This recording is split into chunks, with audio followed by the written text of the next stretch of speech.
ঝাড়ুটাকে বুকে জড়িয়ে ধরে কাঁপতে কাঁপতে বলছেন, ওরে ঝাড়ু, তোরও কত ভাগ্য দেখ, তুই কেমন গুরুদেবের সেবা করতে পারছিস। আমি ঝাড়ুও হতে পারলাম না। ঝাড়ু হলে মলমূত্রের এই পরিষ্কারের দায়িত্বটা আমি নিতাম। আমি যদি ঝাড়ু হতাম। ঝাড়ু, তোরও কত ভাগ্য দেখ, আমার চাইতে তুই অনেক বড় জানিস ঝাড়ু।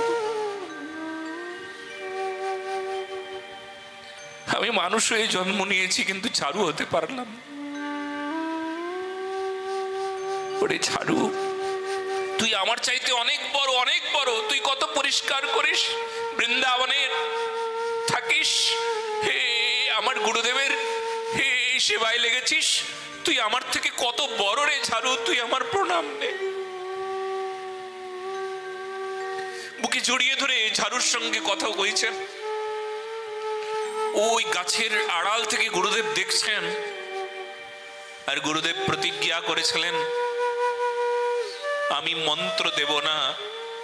সেই প্রতিজ্ঞার দেয়ালটা চুরমার করে ভাঙতে লেগেছে। শিষ্যের এমন ভক্তির স্রোত, গুরুদেবের প্রতিজ্ঞা ভেঙে যাচ্ছেন। গুরুদেব প্রতিজ্ঞা করেছিলেন, আমি দীক্ষা দেব না। গুরুদেব ডেকে উঠলেন, জানা ওই গাছের পেছন থেকে গুরুদেব ডাকছেন, নরোত্তম, নরোত্তম। গুরুদেবের মধুর কণ্ঠস্বর শুনে মনে মনে ভাবলেন, গুরুদেবের কণ্ঠস্বর শোনা যাচ্ছে। গুরুদেব ডাকছেন, গুরুদেব ডাকছেন। পেছন দিকে তাকিয়ে দেখছেন, গুরুদেব গাছের আড়াল থেকে ডাকছেন, নরোত্তম। কিন্তু কাছে কি করে যাব? গুরুদেব তো আমাকে বলেছেন, খবরদার তুমি আমার সামনে আসবে না।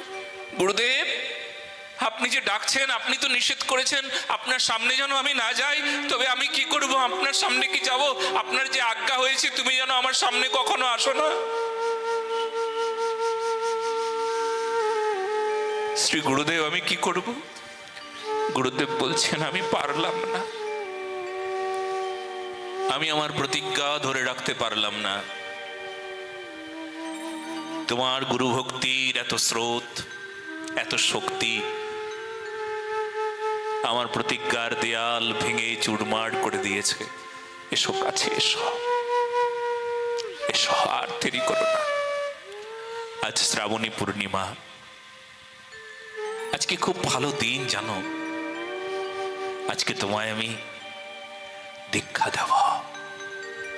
যাও, যমুনা থেকে স্নান করে এসো, আজই তোমার দীক্ষা হবে।